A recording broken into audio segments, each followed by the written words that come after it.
Today's Coaching Coordinator podcast is with Brian Kight, who is now running his own company and his popular website, dailydiscipline.com, something you definitely want to check out and sign up for his daily emails. In this episode, we talk about changing culture, and Brian really gets into some details here, brings up some great points about why you change culture, as well as how you change culture. This was a great series. I really enjoyed doing these podcasts with Brian. We did 3 seasons worth of these during the season. I think we have about 45 episodes. I will link to those playlists in the show notes. You can find the show notes in your podcast app, or you can go to coachandcoordinator.com, our new home for the podcast. You're also going to want to check out Coach and Coordinator Monthly, a free digital magazine to accompany the podcast. It's a place where we capture some of those things that just don't work as well on an audio format, as well as highlight some of the coaches and their ideas. There'll be an update there soon with a tab where you can sign up for Coaching Coordinator Monthly. Enjoy this episode. We'll have more information at the end. And today we're going to focus a little bit on changing the culture. And joining me to talk about this topic is Brian Kight. Brian, always great to talk with you. Good afternoon for you, Keith. Good morning for me. I'm in Los Angeles in an Uber driving south on the 405 and ready to talk some ball and culture. Well, Brian, I thought a little bit about this topic last night. I was watching Hard Knocks with the Cleveland Browns. Careful how you badmouth those. I'll talk to Seth about that. He's got an elf on his arm. I don't think you mess with people who have an elf on their arm. Not when it's Browns. He's led to that team. Exactly. So in the episode, Alonzo Highsmith goes into John Dorsey's office, the general manager, and says, you know what, John, this reminds me a lot of the Dallas Cowboys when I was there and when Jimmy Johnson came in and 1-15 when he came in and we turned it around and we won a Super Bowl. And I thought, wow, that's great that he could see this. Now, certainly as a Browns fan, I think that's exciting. As a Browns fan, what I've been able to see is that there's a couple things in place for an 0-16 team. They have shown patience for the process and getting the right people in place, getting everybody aligned, and getting the discipline that they need. They're working to change a culture. They're working to get to that point where they can win. And as I think about how that applies, like right now in the course of the season, for many teams going into week 2 of their season, week 1 was something that maybe either validated where you guys were or showed you that you needed some patience and more work and discipline in the process. So I think it's a relevant topic to this time of the season, and certainly when we talk about leadership, we talk about changing a culture. That's something that has to happen all the time. We always have to be doing the work. Yeah, I haven't seen I have not watched any episodes of Hard Knocks this season, and I can't obviously speak to what the Browns are doing, or I should say how effectively they're doing it, although it does look from the outside like they are working hard to adjust the culture, to change the culture. And, one of the things I have been really pressing on in my keynotes recently, as I've been getting in front of both teams and businesses, because it's the same for both, is I've been pressing on this. I think maybe before we get into changing the culture, I think this needs to be talked about more, and people might be surprised to hear this from me. I have no deep love for culture itself. I mean, particularly in football. I mean, I don't wake up in the morning and dream of doing culture. I didn't when I played. I don't even now. The reason I focus on culture, and I'm just speaking for myself. I'm not even speaking for, my dad, Tim Kight, or anybody else in our company, just speaking for me. The reason I pay attention to culture is because of how much it matters to winning and the quality of the experience on a team. So when we talk about culture and we're talking about changing the culture, I think that needs to be said because the interpretation some people have of culture, some people present it this way, other people in the professional ranks and in the coaching ranks hear it this way, is that culture is the objective. It's about the culture that you have, and that matters more than anything else. It doesn't. Like, it just doesn't.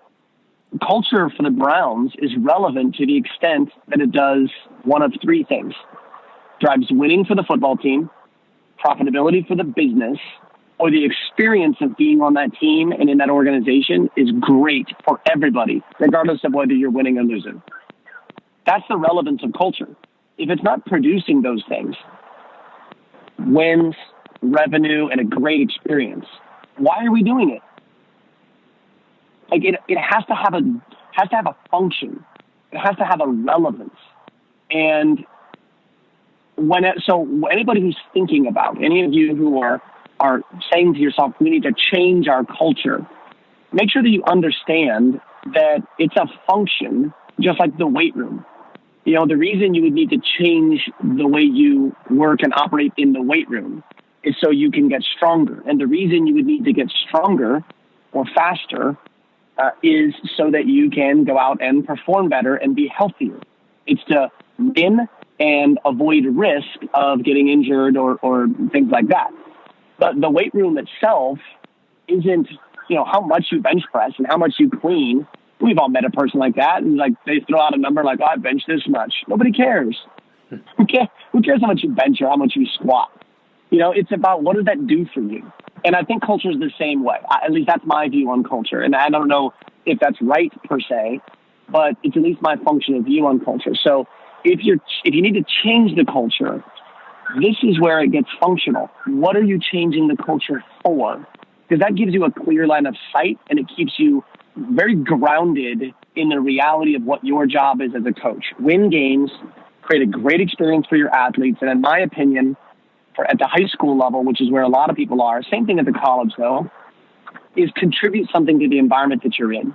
Whether that's contributing to the communities, the families, the school, the larger institution that you belong to. Increasingly you see a lot of college programs sending their staff and their athletes out to hospitals, children's hospitals and a bunch of other places, because so many people are watching them that you're taking not just your own experience, but you're using who you are and the platform you are to go out and contribute great things to other people. So anyway, I just wanted to put that out here because I'm talking about that a lot more from the platform when I'm, on stage at a keynote or something like that, or with a business. Don't get confused. I have no particularly deep love for culture itself. I'm a producer and I'm a competitor, like we talked about last week. I only want to talk about culture if it's actually producing things that we value. If it's not, let's move on. Well, ultimately, your culture does have to intersect with some strategy. And we obviously get into a ton of strategy as football coaches. But going back to that original idea with this, and kind of the two things that I saw and takeaways from me, and again, I mean, I'm watching a highly produced television show, so we certainly have the ability to create a narrative. But at least in what I'm seeing, easy to get fooled by those. Yeah, what I'm seeing though, I'm a Browns fan, so I follow it in the news, on the internet, and all those kinds of things. That there is those two components that I mentioned here, patience and discipline, and I've heard you speak about both of those things. When we're talking about that process of changing a culture, how important are those two aspects? And more than that, how do you define and get those two things within what you're doing? Let me separate discipline from that and inject and then let's put discipline over the top of it. I would rather you compare, or I would say I would rather you combine urgency plus patience and do both of those things at the same time with discipline. And that sounds unique. If you read my daily discipline emails, you've heard me or read me write about this. This is what it takes. It takes urgency in 24 hours and patience over 24 months. And there's no magic. There's no magic to those numbers. 24 hours is a nice clean block of time, and 24 months is a good block of time when it comes to culture, because that's a good window to look at, 2 years. Most people tend to be too patient in a particular day, and then they try to be too urgent over the course of a 24-month period, making it happen faster than it needs to be. What I mean by that is this. Most people in the culture effort, they aren't urgent enough and pressure people now. Culture is about what you do right now, not about what you say. Culture is execution, not explanation. So you need to have urgency in that. Everything matters right now. The way you speak matters right now. Your attitude matters right now. Your action matters right now. No, you can't try to get better at that later. You have to do it now. No, I'm not changing the standard for you so that you have a longer window. This is the standard now. And it's urgently pressing that in everything happening in your program now. It is urgency and intensity right now, every single day. But it's combined with, we're going to do that for 24 months. And we're not going to rush when we see the payoff. See, discipline is not the outcome. Discipline is the action. Production, that's a result. Action, execution, that's discipline. So what we want in culture is we want 24 hours of disciplined, urgent execution. When you wake up, it is go time. Then we want to combine that with 24 months of patient watching, observing, and letting outcomes be earned when your discipline and your urgency is good enough to earn them. And it's hard because, in one, do you see how those two things fit together, but why they're so hard to fit together for so many people? Definitely. And it doesn't just work in culture. I mean, this is the fundamental error that everybody who has ever struggled with, staying in the shape that they want to stay in, which ultimately comes down to your eating decisions, your consumption decisions, eating, sleeping, and how you move, some form of work. And anybody who's ever struggled with it or yo-yoed or, not been where they've wanted to been is because they aren't urgent enough in a day and they're not patient enough over 2 years. In their day, they're not urgent in that, I'll do it later. Oh, I can do this. Oh, I can do that. And they don't just get up and do something. They don't just make a decision to eat. They don't just make a decision to put something down and go to sleep and get 7 or 8 hours of sleep if they need it. And instead, they take that urgency and they try to do in 8 weeks what's going to take 12 months to do. And they flip it. So they're super patient in their days and they're too urgent over the course of, weeks or a year. When the reality is, if you're urgent in your day, get up and do something, right? Or put your phone down or put whatever down, say no to some things, and be super urgent about prioritizing, an eating decision or moving or sleeping. And then be very patient with doing that every day, stretching out over a 12 to 24 month period of time. You're almost guaranteed to get a result. So the magic isn't really magic here. It's just mechanics. You have to be urgent in every 24-hour window, and you got to be patient over every 24-month period. Brian, you've had the opportunity to work with a number of football programs, high-level football programs, and see what this looks like. So let's focus on that urgency part. And I'm sure you've seen this done very well, and I'm sure you've seen it done where you need to help adjust it. From that standpoint, what does urgency done correctly over the course of a day look like? And I don't care if we focus on a particular side of the ball, a particular position, but one of those as an example of what does that look like? How do you do it the right way? It's a great question. And this is where most people either don't have the stomach or don't have the heart to build the culture that they can see in their head. And it's because it takes 3 things at least to start. I mean, this is separate from, we've talked about culture playbooks and all of that stuff. I'm not talking, the mechanics of building a culture playbook and all the stuff that goes into it. I'm talking the leadership portion of this. And it's a very real part of the how-to. It takes a maniacal commitment to it. Like, you have to be a maniac about it. More than ever now, because there are more things fighting against the culture you're trying to build, and there's more mediocrity and averageness being promoted and pushed, and there's more things competing for attention. So if you are not a maniac about the culture that you want, you're going to lose. Or you'll have an average culture, which in my mind is just losing because you're not having a culture you want. Number two is you have to be intolerant of anything besides the culture standard that you have set. The reason most people don't get the culture that they want is because, one, they're not intense enough in building it. They're not enough of a maniac about it. Number two is they're too tolerant of people doing something other than the culture that they want. They allow friendship, or they allow compassion, or they allow empathy, or they allow old habits, or they allow loyalty to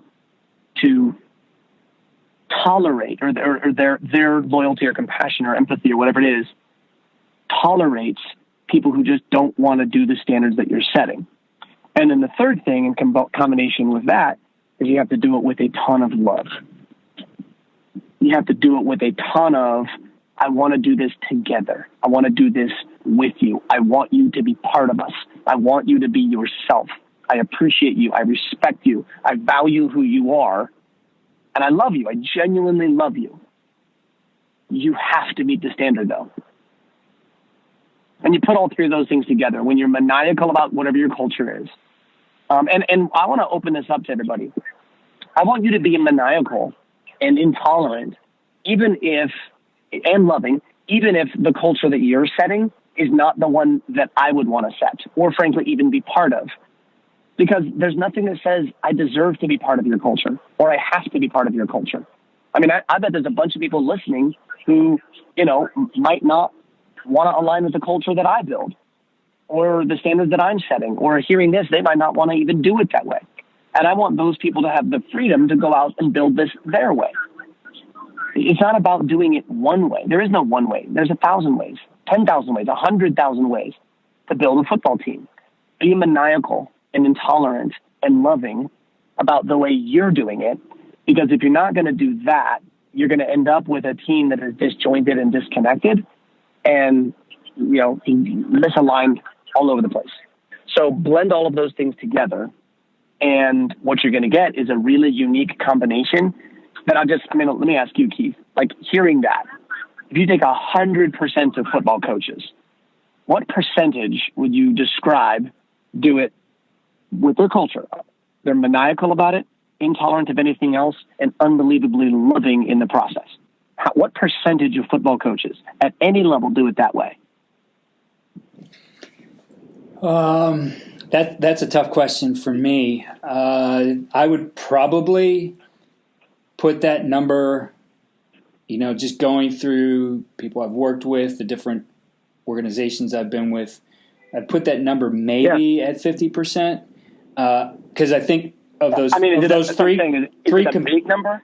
No, I it's somewhere in the middle. I think that some people don't meet all three of those requirements, and probably the biggest one in trying to be urgent is they miss out on what you've emphasized here, that love part, doing it with love.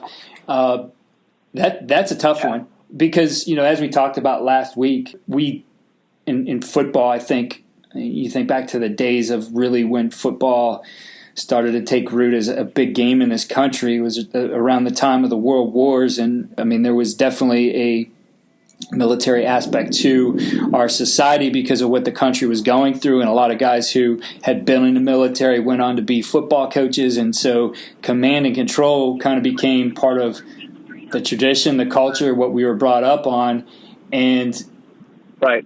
It misses out on a lot of that love. So I think, in my opinion at least, is that's where we miss in this part of it, that we can go out there, we're maniacal, we're intolerant. Do we always give the love portion of that equation? And that's the point of those three is and you hit it right away. And that's why I ask it. what percentage of coaches do all three of them? Because you can't do some of it, but not all. I mean, if you're maniacal and intolerant, but you don't do it with love, I mean, you're a dictator, and worse, you're probably abusive. And that's how a lot of people have done it in the past, not just in football, but in all kinds of things, in corporate America, in construction and safety, and in all kinds of places, in teaching and education, all kinds of places. People were intolerant and they were maniacal, leading countries, but they had no love, and that's unacceptable. But also the other side, right? Like, if you're all love, what happens is you start tolerating very average, mediocre behavior from people who take advantage of it. Yes, and I've seen that as well. Right? We're all love, we're all care, we're all concern, and people are taking advantage of it. And it doesn't work. You can't be all love and then tolerate. I mean, this is the thing. Here's what will kill you. Like, this is fatal from a coaching perspective. To be loyal to somebody who doesn't uphold your standards and tolerate their misbehavior because you're loyal to them out of a sense of love. That will destroy you. I can think back to one of my high school coaches, Joe Gressok, who I later actually got my first high school coaching job on his coaching staff. And I'll tell you what, he checked all three of those boxes. I mean, he was maniacal and intolerant to the point where you kind of feared doing wrong. But I can tell you this, I never felt abused in that situation. I always felt like I knew at the end he would come back, and if I didn't understand, he was going to explain why and what he expected. And ultimately, that he knew I had it within my ability to do better, and ultimately that made me a better player. So I guess, a lot of it eventually with that approach, early on, probably when we first met him, we were probably just fearful. But then, we did get to know him and knew that there was, I guess, a method to his madness, and that in the very end, we were going to become better because of what he was emphasizing. But man, he was maniacal, and he definitely didn't tolerate what was less than the standard. Yeah, and let me be really, really clear, because this is a topic that even the words, and I use those words because they're emotionally evocative and they get your attention. Maniacal, intolerant, love. Those are big words that have a lot of meaning and depth to them for purpose and emphasis. Let me be exceptionally clear with this. Being maniacal and intolerant is never an excuse to mistreat people. No. There are coaches revered in the past who would be described as maniacal and intolerant that abused people and mistreated them and then claimed it was all for the good of love. I don't believe in that. I'm not going to, you can pick whatever coach from the past who's revered. I just don't believe in that. I think that's a load of BS. What I think those people were authoritative dictators who got away with being in a position, telling people what to do, and just being rude and mean. They just happen to be good at their sport and then say, I love you at the end. That's my observation. Yeah. And the people who say, oh, well, they really did love me, they really did do this, they don't have any choice but to say that. Because they're grown now and it's later and they learn the lesson. But in the moment, it was there was nothing about it that was love. Nothing. It wasn't felt, it wasn't seen, it wasn't heard. So when I say maniacal or when I say intolerant, I mean it this way, right? You have kids, I have a kid. I mean it this way. Are there things from your kid, standards that you have as a dad, that you will be intolerant if your kid does certain things? Absolutely. Of course. Are you going to abuse that? Are you going to abuse your kid? No. Or be mean and rude to your kid no. But there's things that you're going to be maniacal about. There's things that you're not going to tolerate from your kids.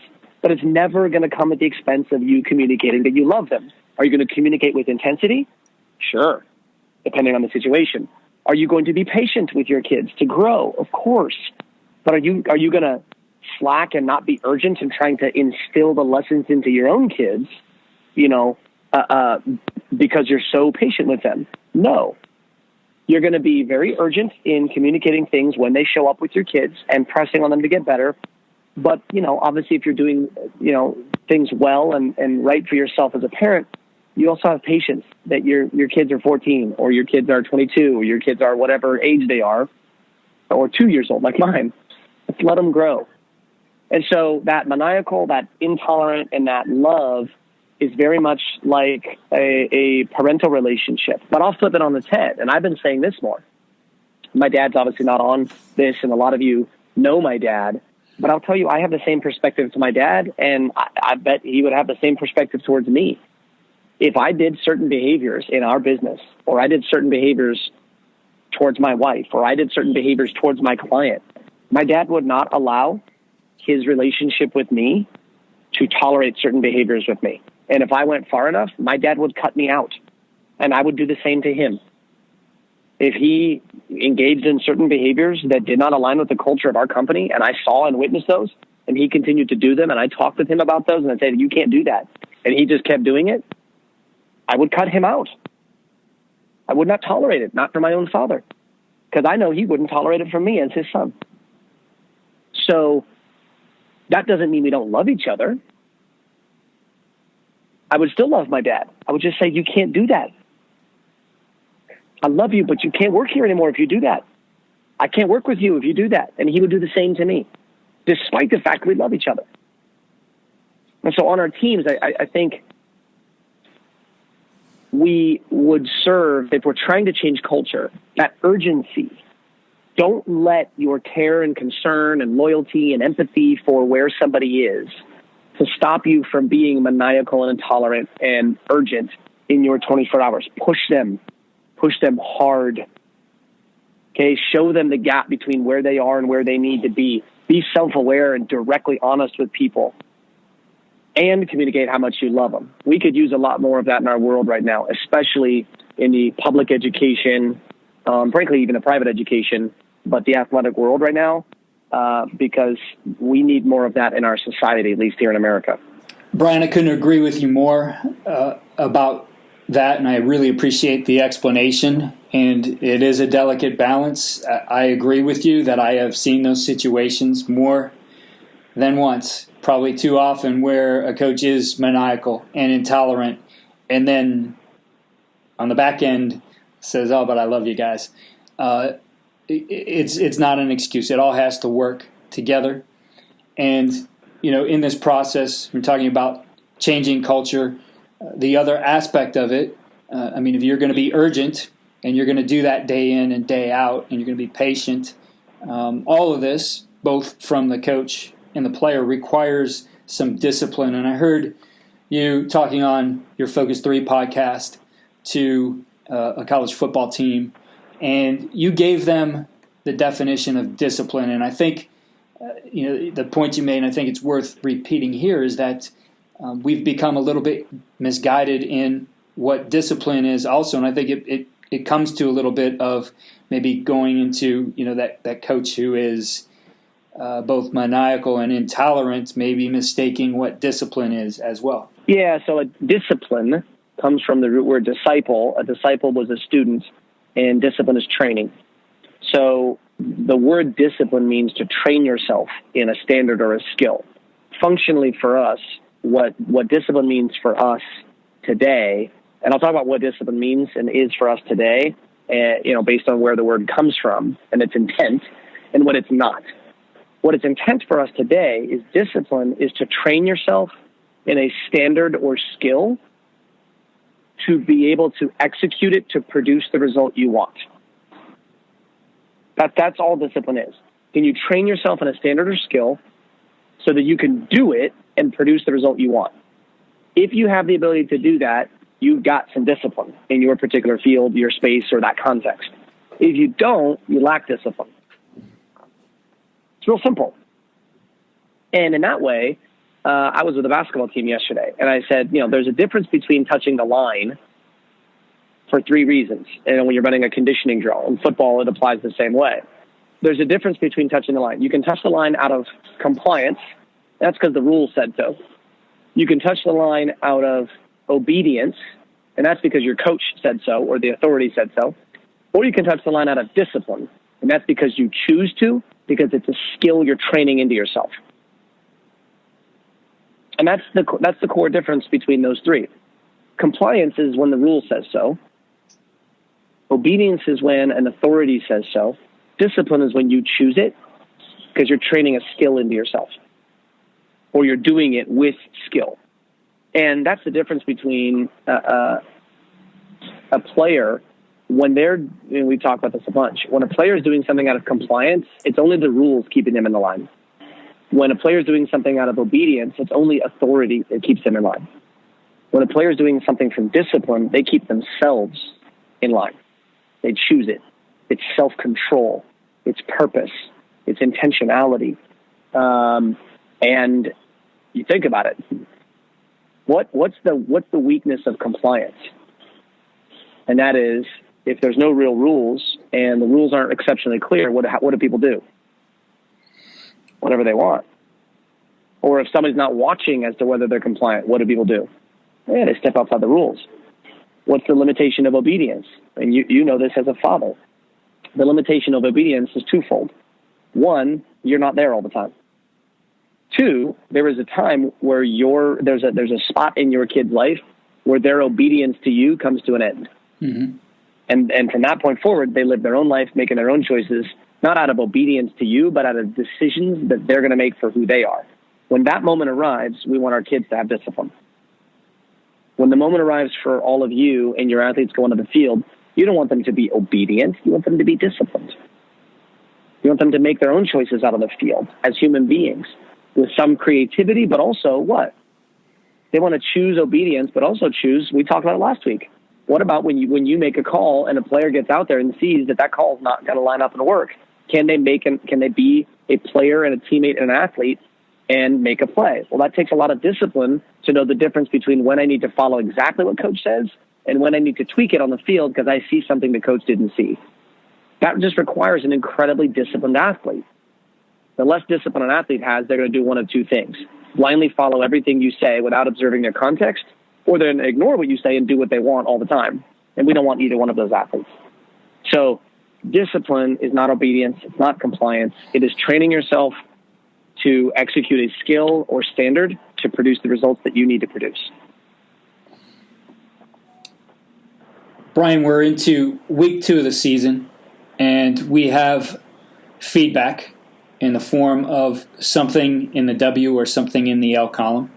That isn't necessarily the complete indicator of where we're at, because both of those columns can kind of lie to you. So in terms of looking at that process, looking at the systems we've put in place and how well they're working and maybe where adjustments are needed in terms of changing culture, what can we learn with all these opportunities? What can we learn from the feedback we're getting to keep things moving in a positive direction? The first thing is that culture is not measured in days or weeks or frankly even months. Culture is only measured in years. So that's why I say to be patient. The execution and the discipline is daily. So keep going down your path. You measure culture by experience and you measure it by results, but you have to measure it over a longer term.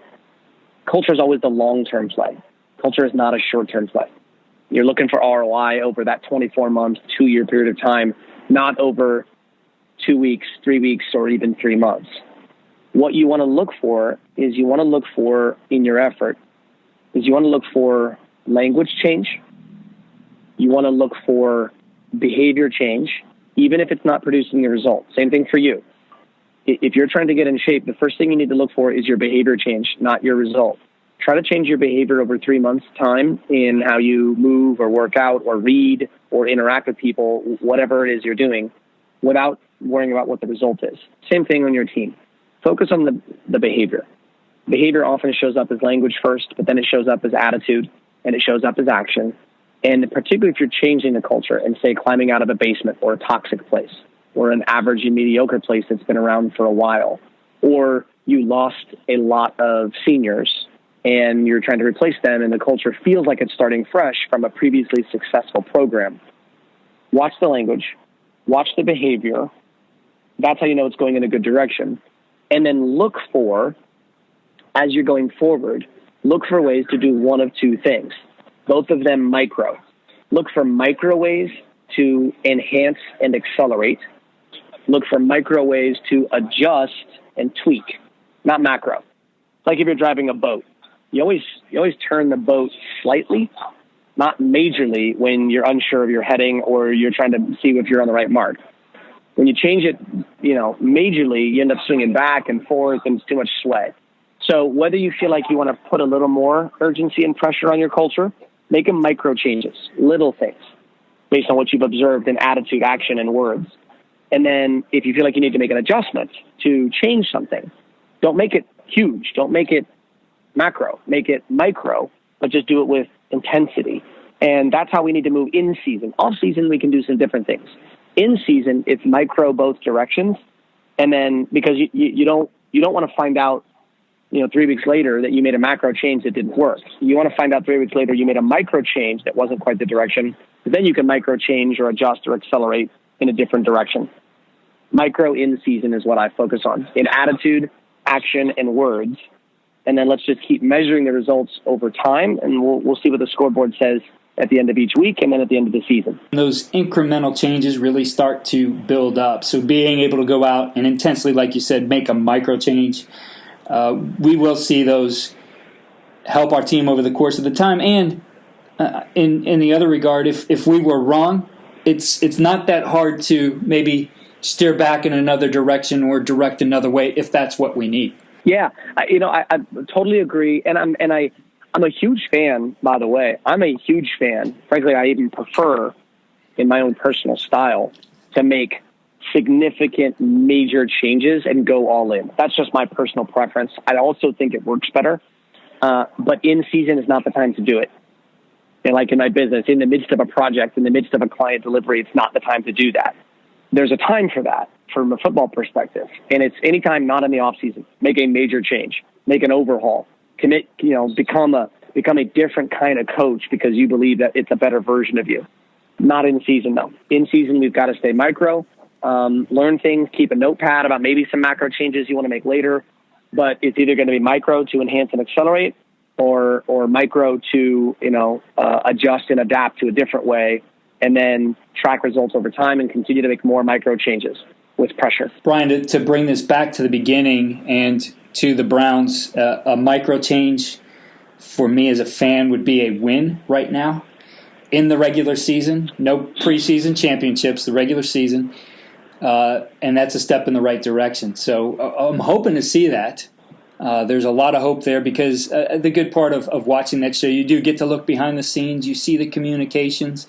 Definitely as a coach, I think a lot to learn there as how they're treating people, how they work as a staff, some great things. And hopefully the changes they made are going to improve. I know the ideas here you share are really useful, just reflecting back on seasons of my career and the approaches we had taken. I think at times we made maybe some changes that were a little bit bigger than should have been, and you better be right on those. I guess if you're going to make those, you better be right because it's a big risk, and you chance losing your team if you do them wrong. And I would agree, not the end season for that. It's not time to scrap your offense and start over. You're going to have to maybe take what's there and focus on a few things and make those better and start to build it back up. But your team, I don't think, can see you at any point scrap things because it's just a bad signal to all the work that you've put into it, maybe even to their beliefs in you. So definitely in agreement with the approach that we need to take right now to make some changes. And as far as I know, the Browns are going to get 16 chances to pick up that W or more. And like anybody else and anyone else, we don't control outcomes. We control the quality of our action, and the outcomes that we want are going to come when we're good enough to earn them and we deserve them. And that's what's so fun about competition in my mind, is you don't deserve anything until you've actually earned it and created it in a real environment. Now, I think you might be wanting that Browns win just so you can unlock that beer fridge that is around Cleveland or whatever the one is out there. I'm mapping them all out right now, Brian. I think you'd enjoy a Browns win. That's right. Somebody's going to map it out and find the the shortest path between all of them and go snag 4 or 5 from each one of them or something. But yeah, I mean, that's what's cool about competition. And, they'll get it figured out. Maybe it might not be this year. It might be this year. And the same goes for all of you listening. I don't know if this is the year when you get it figured out. I don't know if this is the school you're going to be at. I don't know if this is the stage of your career. And for your professional life, if it's not just coaching as a teacher, your personal life as a husband or as a wife, because I know there's some female listeners, as a son. Some of you have jobs that aren't in education. These principles are the same for all of us. I think that's what's so great about what we do, and we work really hard to do this, is I want the tool to be useful to everyone, and useful all the time, and useful in everything. That's the ultimate objective. Everyone, all the time, in everything. Perfect application? No. But production and productive? Yeah, absolutely. Well, Brian, I appreciate you taking the time to take this next step on the leadership journey. For those of you who want to follow Brian on Twitter, it's @TBrianKight. Brian, thanks again, and I look forward to our next step on this journey next week. You're welcome, Keith. And I'll throw in there for everybody, because I find our fastest growing community right now is actually the daily discipline email that I write and send out every day, Monday through Friday at 6 a.m. It's 1 to 3 paragraphs on daily discipline around leadership or culture or individual behavior, both on the professional as well as on the personal front. So if that's something you're interested in, you can sign up for that at... Just a quick insert here for an update. You can find Brian's Daily Discipline now at dailydiscipline.com. Just started writing it in January. It's been our fastest growing community, 7,000 daily readers, and probably the thing I'm getting more great feedback on than anything else that's happening right now. So if that's for you and you want a daily email, keeping that focus, go ahead and sign up for that. If you don't want an email every day, don't sign up for this one. Well, I recommend signing up for it. I get it every day. It's a great start to the day and definitely gives you some perspective and focus. So thanks for doing that, Brian. All of your resources, the time you offer us, very appreciative of it. We'll do this again next week. You're welcome, Keith. Love being here with you and with all you listeners. Thanks for coming in. Thanks again for listening to the Coaching Coordinator Podcast. Go to coachingcoordinator.com, our new home for the podcast, for updates on the podcast, for our new digital magazine, Coach and Coordinator Monthly, and follow me on Twitter @Coach K. Grabowski.